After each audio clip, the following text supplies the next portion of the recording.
잠깐 기도하겠습니다. 우리 하나님 아버지, 거친 광야와 같은 이 땅을 살아가지만은 저 높은 곳을 소망하며 그곳을 바라보는 찬양을 드렸습니다. 이 찬양이 우리의 신앙의 고백이 되게 하시고 우리의 삶이 되게 하옵소서. 예수 그리스도의 이름으로 기도하옵나이다. 아멘. 제가 몇 년 전에 이스라엘 성지 순례를 한번 다녀온 적이 있습니다. 성지 순례 코스 가운데 광야 체험의 코스가 있습니다. 광야 체험 코스는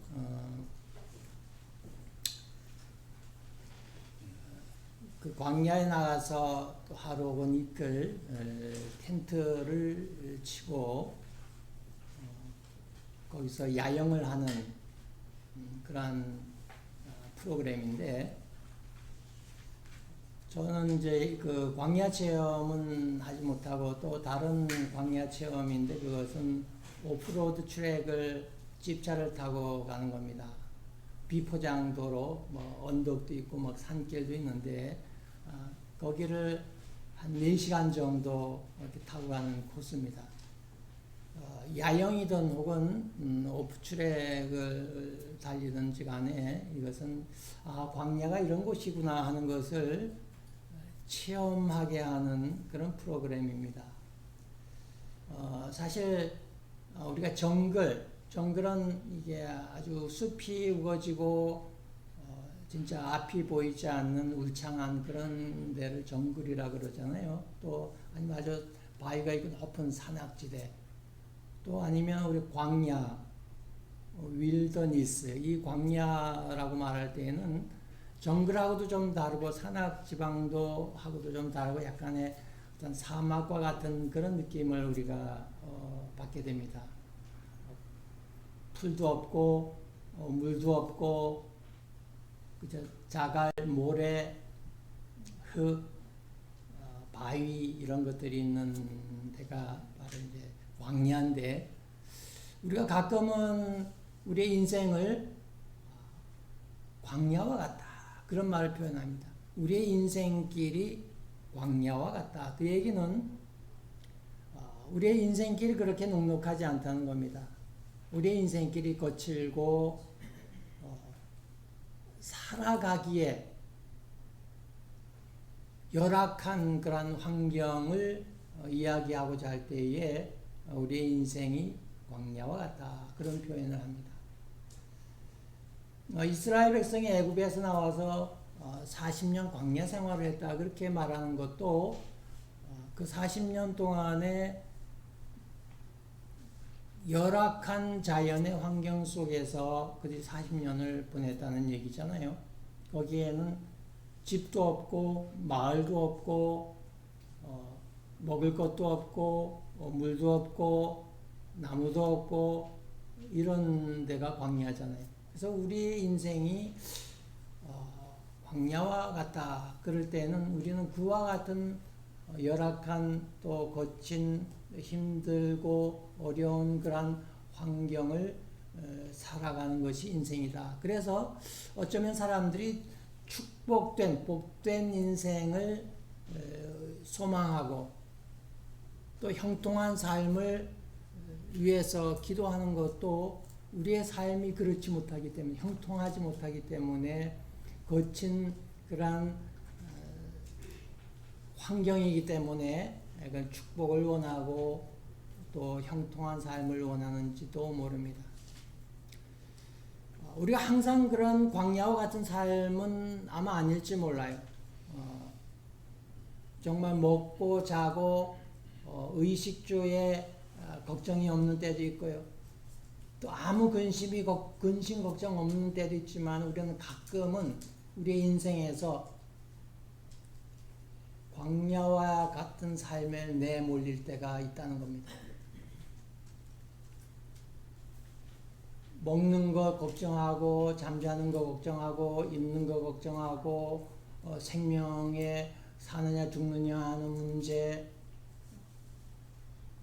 또 외로움, 인생의 문제 등등 여러 가지 광야와 같은 그런 인생을 경험할 수가 있다는 거예요. 그 광야와 같은 삶에 내몰릴 수 있다는 겁니다. 그것은 이유는 다양할지 몰라요. 하나님이 이스라엘 백성을 40년 광야 생활을 하게 한 것은 성경에서는 하나님이 그렇게 하신 것으로 기록하고 있어요. 신명기 8장 2절에는 내 하나님 여호와께서 이 40년 동안에 내게 광야길을 걷게 하신 것을 기억하라. 하나님이 이스라엘 백성들을 광야 40년의 그 삶으로 내모셨다는 거예요. 광야로 내몰았다는 거예요. 그것을 기억하라는 거예요. 물론 이유가 있죠. 이는 너를 낮추시며 너를 시험하사 내 마음이 어떠한지 그 명령을 지키는지 지키지 않는지 알려 하십니다. 이스라엘 백성들의 신앙을 테스트하기 위해서 하나님이 광야 40년을 내모셨다는 겁니다. 예수님이 공생애를 시작할 때에 광야에서 40일 기도하시고 사단의 시험을 받은 것 여러분 알고 계시잖아요. 성경은 뭐라고 기록하고 있나 하면은 마태복음 4장 1절에 예수께서 성령에게 이끌려 마귀에게 시험을 받으러 광야로 가사 성령께 이끌려 이렇게 표현하고 있고요. 마가복음 1장 12절에는 성령이 곧 예수를 광야로 몰아내신지라. 성령께서 예수님을 광야로 몰아내셨다는 거예요. 마귀의 시험을 받게 하기 위해서. 하나님이 하신 일이잖아요.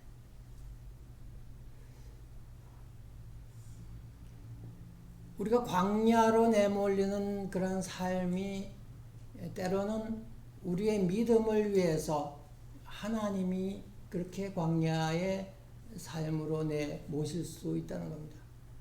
또 사도 바울은 고린도후서 7장 5절을 보면 우리가 마게도냐에 이르렀을 때에도 우리 육체가 편하지 못하였고 사방으로 환난을 당하여 밖으로는 다툼이요 안으로는 두려움이었느니라. 이 사도 바울이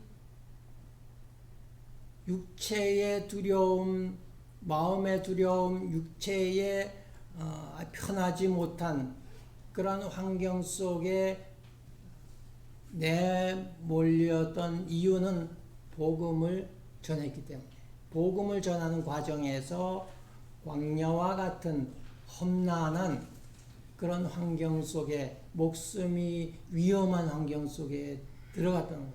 우리가 가끔은 가만히 있으면 아무런 어려움이 없는데 뭔가 하려고 교회도 뭔가를 열심히 섬기려고 하고 봉사하려고 하고 전도하려고 하고 하다 보면은 거기에서 시험되는 일도 있고 욕을 먹는 일도 있고 손해를 보는 경우도 있고 어려움을 당하는 경우가 있는 거 아니겠어요?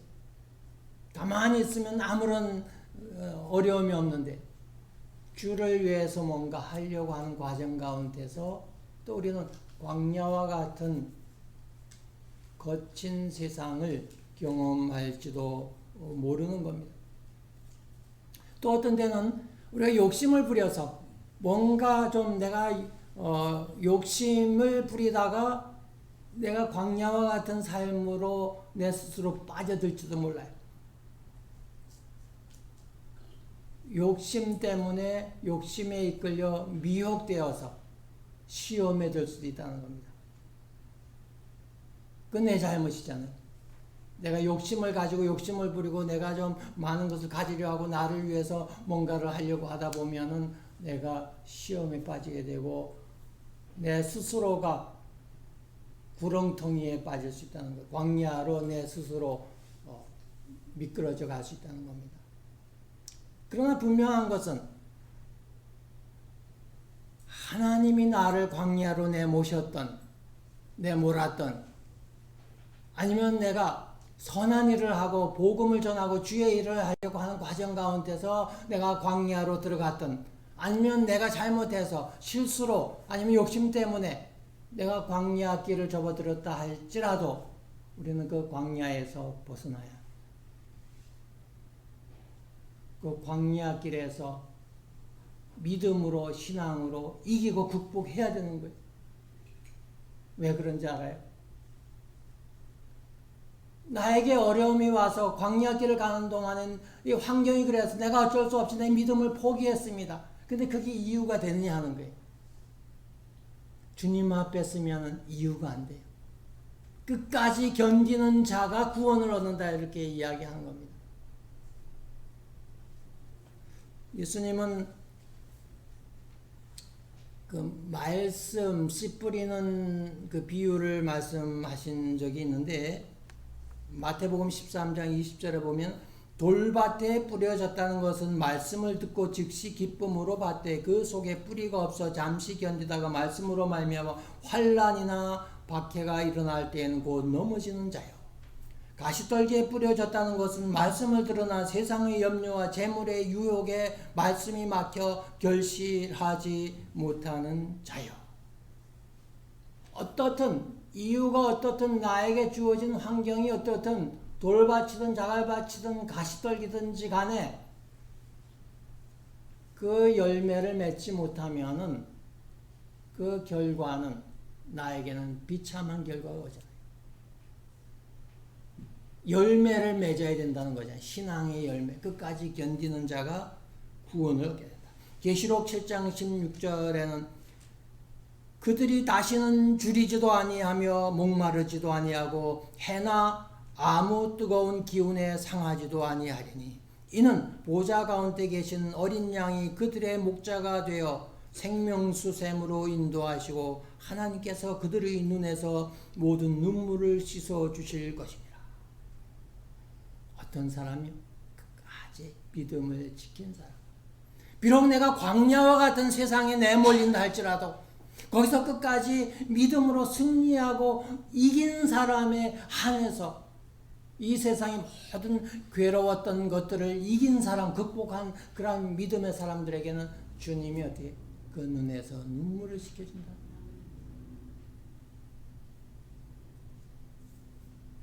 자, 그렇다면은 우리가 믿음 생활하다가 광야길을 지나게 될 때에, 광야에 내몰렸을 때에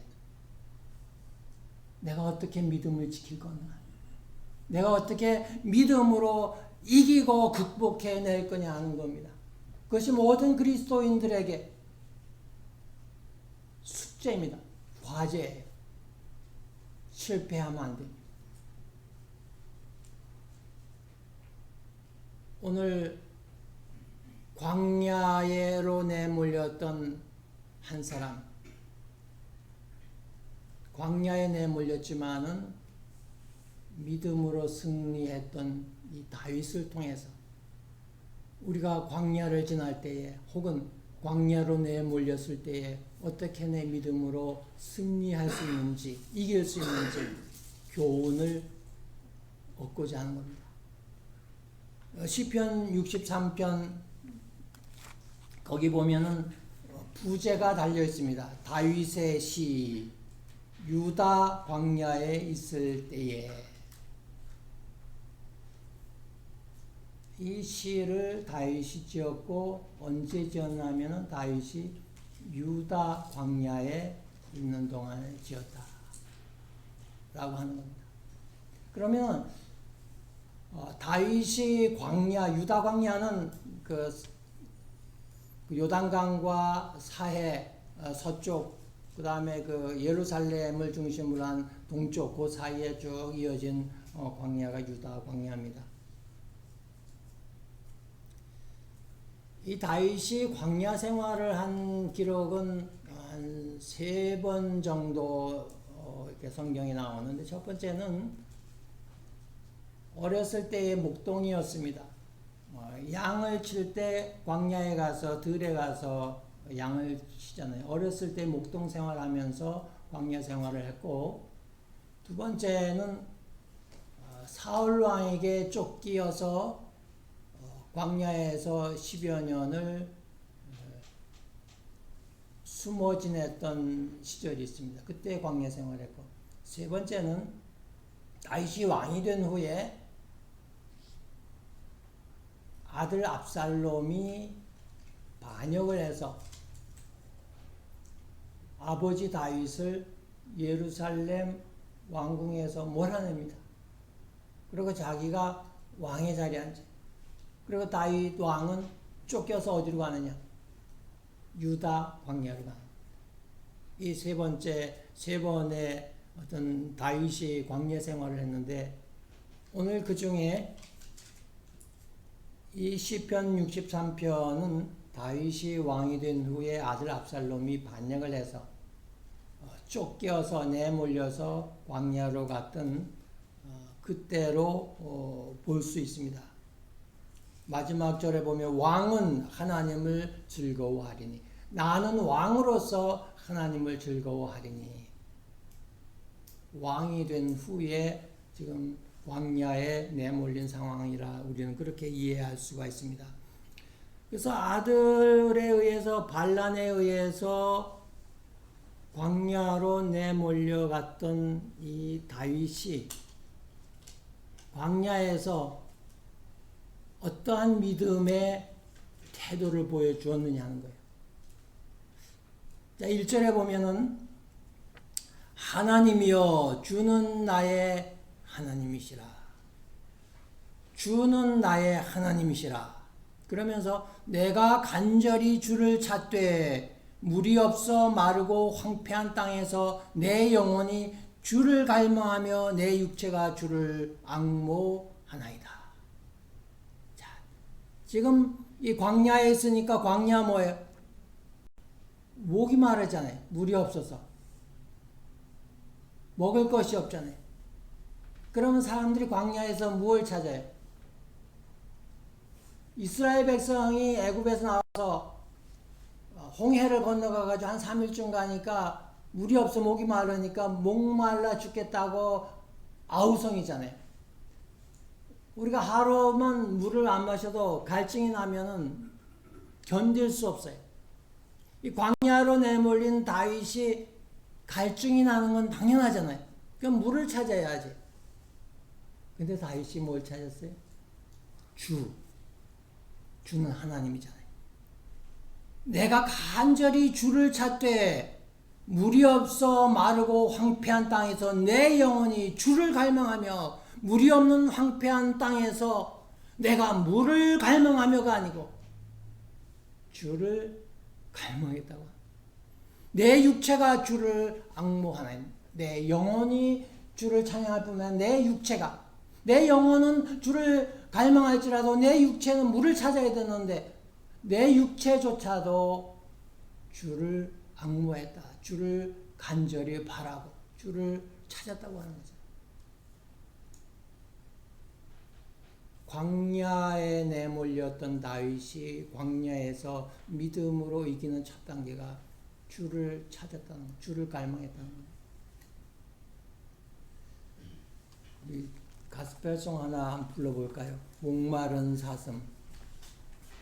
파워포인트를 한번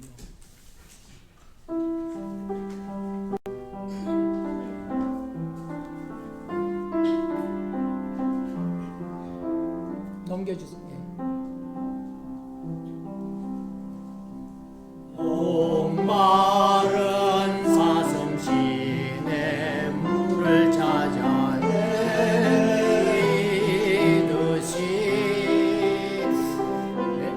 내 영혼 주를 찾기에 갈급하나이다.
다윗은 목이 말랐지만은 갈증이 났지만은 배가 고팠지만은 물을 찾고 먹을 것을 찾은 것이 아니고 하나님을 찾았다. 주님을 찾았다. 주를 갈망했다. 이것이 우리가 광야로 내몰렸을 때에 광야에서 믿음을 지키는 첫 단계다. 주를 바라봐야 돼. 하나님을 바라봐. 하나님을 찾아야 돼. 그 다음에 두 번째는 3절에 보면은 주의 인자하심이 생명보다 나음으로 내 입술이 주를 찬양할 것이라. 광야에서 지금 내 생명이 위험에 처했잖아요. 먹지도 못하고 마시지도 못하고 죽을지도 모르잖아요. 그 사람들은 살겠다고 물을 찾고 음식을 찾고 먹을 것을 찾지만은 이 생명보다 더 귀한 것이 하나님의 사랑이라고 하는, 하나님의 인자라고 하는 것을 다윗은 깨달았다 그랬어요. 그래서 물을 찾은 것이 아니고 하나님을 찾았던 다윗이 하나님을 찬양했다는 거 아니겠어요? 내 입술이 주를 찬양할 것이라. 4절에도 이러므로 나의 평생에 주를 송축하며, 내가 지금뿐만 아니고 광야에 내몰려 이 지금뿐만 아니고 내 사는 동안에, 내 생명이 다하는 동안에 내가 주를 찬양하고 주를 높이고 주를 송축하겠다고 하는 결단을 하게 된다는 거 아니겠어요? 주의 이름으로 말미암아 나의 손을 들이라. 골수와 기름진 것을 먹음과 같이 나의 영혼이 만족할 것이라. 골수와 기름진 것, 지금 광야에서 먹을 것이 아무것도 없잖아요. 그런데도 마치 내가 아주 맛있고 영양가 있는 그런 음식을 먹은 것처럼 내 속이 만족할 것이라. 왜? 내 생명보다 더 귀한 하나님의 사랑, 하나님의 인자하심을 내가 믿기 때문에 내가 굶주려도 배고파도 나는 만족한다고 하는, 그래서 하나님을 찬양한다고 그렇게 고백하고 있는 겁니다. 나의 입이 기쁜 입술로 주를 찬송하네. 내가 나의 침상에서 주를 기억하며 새벽에 주의 말씀을 작은 소리로 읊조릴 때에 하겠다. 잠잘 때도 하고, 광야에서 잠이 제대로 자겠어요?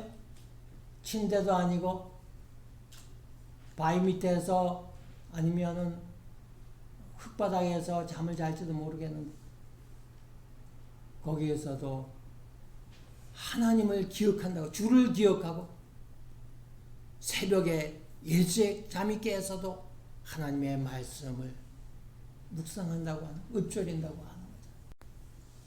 왜요? 하나님의 인자하심이 내 생명보다 귀하기 때문에.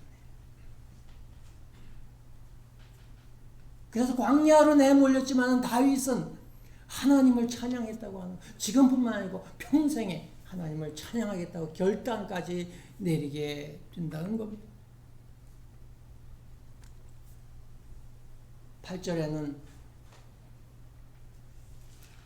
나의 영혼이 주를 가까이 따르리니 주의 오른손이 나를 붙드시거니와.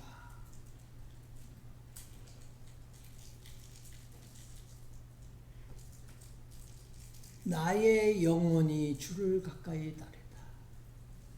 내가 이 광야에서 주를 간절히 찾고 바라보고 주를 악모하고 주를 높이고 주를 찬양하고 주를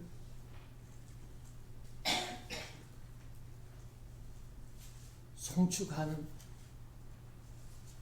그러한 다윗이 이제 나는 주님을 따르겠다. 하나님을 따르겠다. 주님이 이끄시는 대로 가겠다는, 광야로 이끄시면 광야로, 바다로 이끌면 바다로, 굴속으로 이끌면 굴속으로 하나님이 이끄시는 대로 내가 따라가겠다고 하는. 그 이유는 뭐냐? 주의 오른손이 나를 붙드신다고 하는 것을 믿었어요. 하나님이 나를 붙드시지 않고 하나님을 보호하지 않는다 그러면 하나님을 따를 이유가 없잖아요. 근데 다윗은 뭘 믿었어요? 하나님의 오른손이 나를 붙드심을 확신하고 믿었기 때문에 내가 하나님만 꼭 잡고 하나님만 따라가겠습니다. 이거 아니겠어요? 우리가 광야로 내몰려서 우리의 인생이 버거워지고 힘들고 어려울 때에 우리는 하나님을 바라보고 하나님을 찾고 하나님을 붙들어야 되고 하나님을 따라가야 돼요. 근데 사람들은요, 하나님을 따르는 것이 아니고 주위에 나에게 도움을 줄 사람을 먼저 찾아요. 누가 나를 그 도움을 줄 수 있을까? 그런데 다윗은 나를 도와줄 사람을 찾은 것이 아니고 하나님을 찾았고 하나님을 찬양했고 그리고 하나님을 따랐다고. 그다음 마지막은 11절에 왕은 하나님을 즐거워하리니 주께 맹세한 자마다 자랑할 것이나 거짓말하는 자의 입은 막히리로다. 왕은 하나님 주를 즐거워하겠다. 하나님을 기쁘게 하겠다. 하나님 때문에 내가 기뻐하겠다. 그런 뜻이잖아요. 믿음의 어쩌면은 클라이막스인지도 모릅니다. 하나님과 더불어 기뻐하는, 하나님을 즐거워하는, 구원의 하나님을 내가 즐거워하는, 올해 표어가 그거예요. 회복의 구원의 즐거움을 회복하라. 하나님이 나를 구원해 주신 그 구원이 너무 감격되고 그 구원이 너무 기쁘기 때문에 너무 즐겁기 때문에 다른 어떠한 악조건이 나에게 생겨도 내 즐거움을 무너뜨릴 수 없다는 그게 그리스도인 아니겠어요? 팔다리가 부러져도 내 재산을 다 잃어도 그리고 내 목숨이 지금 위태로워도 나에게 하나님 나라가 천국이 보장되어 있다는 그 믿음은 나를 기쁘게 합니다. 그것이 신앙이, 그게 참된 신앙이고 복음인 거예요. 다윗이 광야에 내몰렸지만 그 하나님을 알았기 때문에 하나님을 즐거워했다. 왜 왕이 하나님을 즐거워한다고 했을까요? 내가 아니고. 지금 왕의 처지가 이게 즐거워할 처지가 아니잖아요. 아들이 자기를 광야로 내몰았는데 반역을 해서 그렇지만 나는 왕으로서도 하나님을 즐거워한다는 거예요. 왜요? 하나님을 알았기 때문에 하나님이 어떤 분인지 알았기 때문에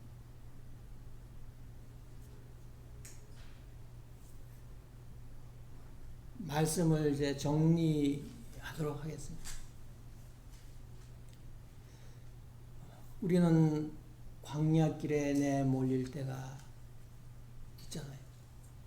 또 여러분도 아마 지금까지 여러 번 광야길을 경험했을지도 모릅니다. 또 앞으로도 우리의 인생을 살아가는 동안에 또 다른 광야길을 지나야 될지도 몰라요. 내가 믿음 생활 잘한다 할지라도 내가 욕심을 버리지 않고 믿음대로 잘 산다 할지라도 우리가 광야길에 내몰릴 수 있잖아요. 하나님이 그렇게 하시고 성령이 그렇게 하실 수도 있어요. 내가 또 열심히 주의 일을 하다 보면은 내가 광야와 같은 그런 곤란한 처지에 내가 놓일 수도 있잖아요. 이럴 때에 믿음으로 광야길을 지날 수 있는 것, 성공할 수 있는 비결은 이 다윗과 같이 광야에 내몰렸던 다윗과 같이 주를 포커스가 주입니다. 하나님, 예수 그리스도.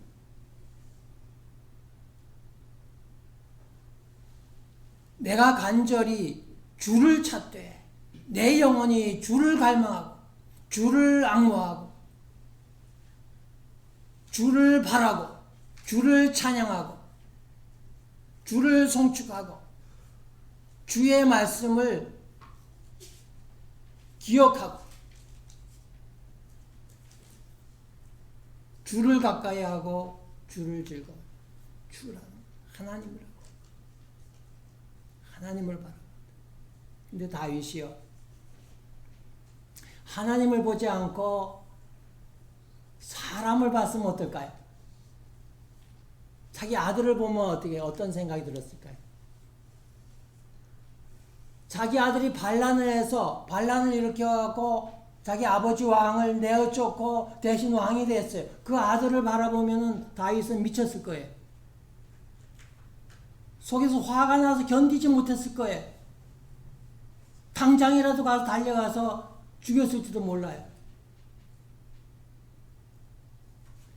우리가 극한 상황에 있을 때, 광야와 같은 그러한 삶을 살 때 혹시 거기서 나를 어렵게 하는 사람, 나를 광야에 내 모르는 사람, 그 사람을 바라보면, 하나님을 바라보지 않고 그 사람을 바라보면 우리는 속에서 화가 일어나서 견딜 수 없어요. 살인이 날지도 몰라요. 다윗은 아들을 본 것이 아니고 하나님을 봤잖아요. 다윗이 만약에 하늘을 보지 않고 예루살렘을 보고 예루살렘 왕궁을 바라보고 예루살렘에 있던 왕의 자리를 봤다면 다윗의 마음이 어땠을까요? 한없이 초라한 자신의 모습, 얼굴을 들을 수 없잖아요. 창피하잖아요. 화가 나잖아요.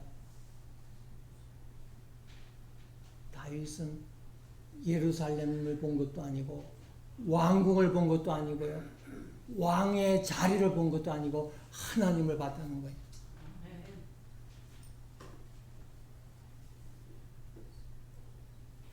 다윗이 광야로 들어갔어요. 혼자 갔을까요? 신하들도 있었겠죠. 그럼 많은 백성들이 있었겠죠. 목이 마르다 신하를 부를 수 있잖아요. 먹을 음식을 위해서 신하들을 부를 수 있잖아요. 잠자리 텐트를 갖다가 쳐줄 수도 있잖아요. 목이 마르고 먹을 것이 없을 때 신하를 부르고 백성을 부르고 사람을 부르고 사람을 찾은 것이 아니고 하나님을 찾았다는 거 아니겠어요? 이건 우리의 현실이에요. 내가 광야에 내몰릴 때 하나님을 바라보지 않고 나에게 도움이 될 사람을 찾고 사람을 부르면 우리는 광야에서 내 믿음을 건질 수 없어요.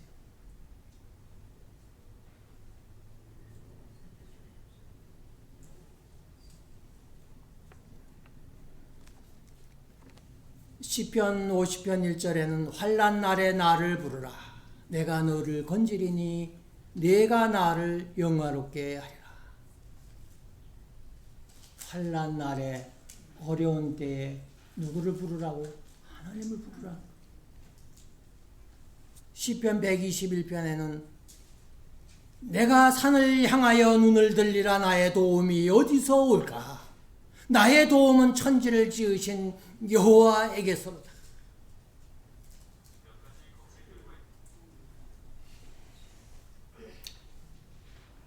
내가 광야에서 힘들 때에, 어려움이 있을 때에 믿음의 사람은 다윗과 같이 산을 향해 눈을 들리라. 높이. 누가 이 산을 지었는가? 이 산을 만든 하나님이, 창조주 하나님, 그 창조주 하나님을 바라본 사람들은 광야와 같은 삶에 내몰린다 할지라도 믿음으로 이길 수 있다. 혹 우리가 광야와 같은 삶을 지나게 될 때, 아니면 광야로 내몰릴 때 우리는 눈을 들어 산을 바라보고 그 산을 누가 만드셨는지 기억해야 합니다. 창조주 하나님을 바라봐야 돼. 그것이 믿음으로 이기는 비결이에요. 히브리서 12장 2절에는 믿음의 주요 또 온전하게 하시는 이인 예수를 바라보자. 그는 그 앞에 있는 기쁨을 위하여 십자가를 참으사 부끄러움을 개의치 아니하시더니 하나님 보좌 우편에 앉으셨느니라. 내 믿음이 연약해질 때, 내 믿음이 약해질 때, 내가 고난이 있고 환난이 있고 어려움이 있고 두려움이 있을 때에 믿음의 주요 온전케 하시는 예수를 바라보라. 십자가를 지시고 그 십자가를 지시는 과정 가운데서 조롱을 당하고 무시를 당하고 멸시를 당하는,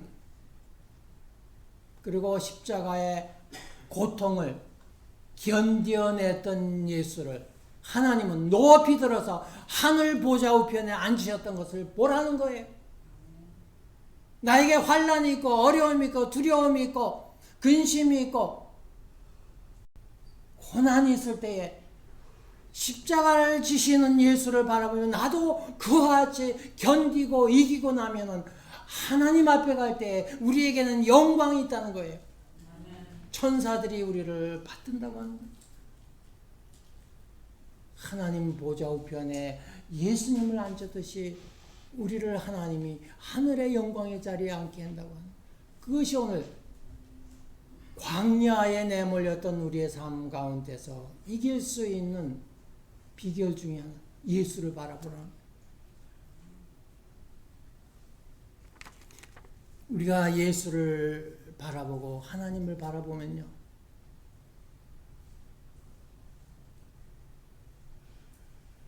내가 어려운 상황 가운데서도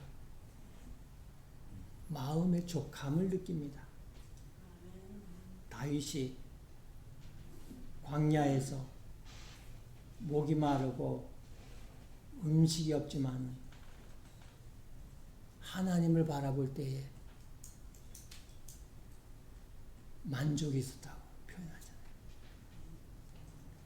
빌립보서 4장 11절에는 내가 궁핍함으로 말하는 것이 아니라 어떠한 형편에든지 나의 자족하기를 배우느라. 나는 비천에 처할 줄도 알고 풍부에 처할 줄도 알아. 모든 일곧 배부름과 배고픔과 풍부와 궁핍에도 처할 줄 아는 일체의 비결을 배우느라. 누구에게요? 사도 바울 얘기입니다. 예수를 바라보고 복음을 전할 때 그 예수를 가장 존귀하고 가장 고상하고 예수 외에는, 십자가 외에는 다른 것은 다 알기를 원하지 않고 그동안 배웠던 모든 지식도 율법도 다 배설물처럼 내버리고 오직 예수를 전하고 오직 예수만 바라봤던 사도 바울이 극한 환경에 처했지만은 자족하기를 배웠다. 일체의 비결을 배웠다. 일체의 비결은 모든 비결을 다 배웠다는 거 아니겠어요?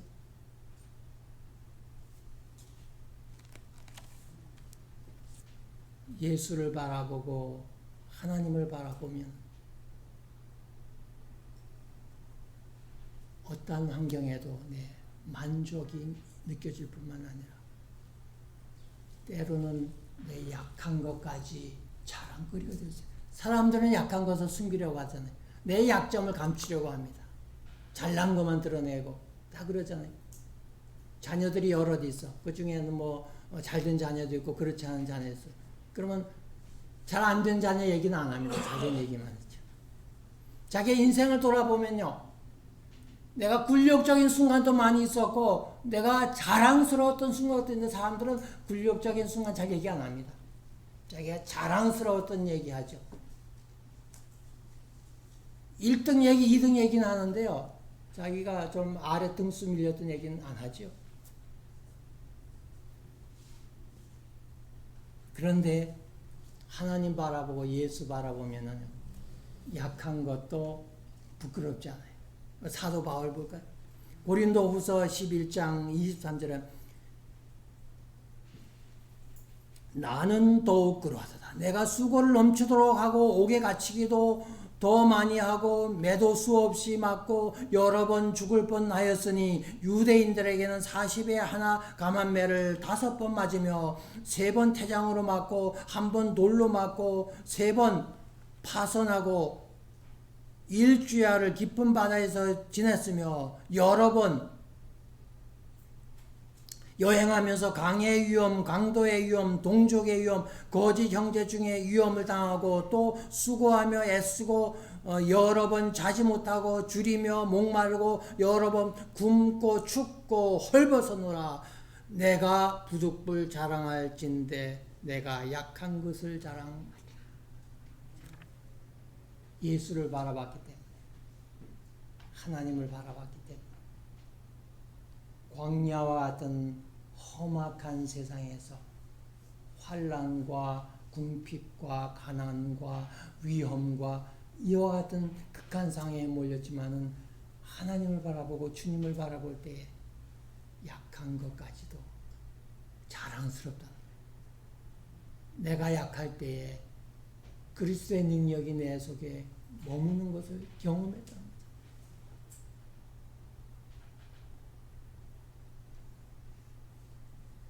우리가 혹 광야와 같은 그러한 시기를 지난다 할지라도, 그러한 때를 지난다 할지라도, 아니면 광야와 같은 그러한 환경으로 내몰린다 할지라도, 오늘 다윗을 통해서 광야에서 신앙을 어떻게 지키는지, 오히려 광야와 같은 삶에서 내가 어떻게 신앙으로 더 성숙할 수 있는지를 오늘 우리는 교훈 삼고 앞으로 끝까지 믿음으로 승리하신 여러분 되시기를 축원합니다.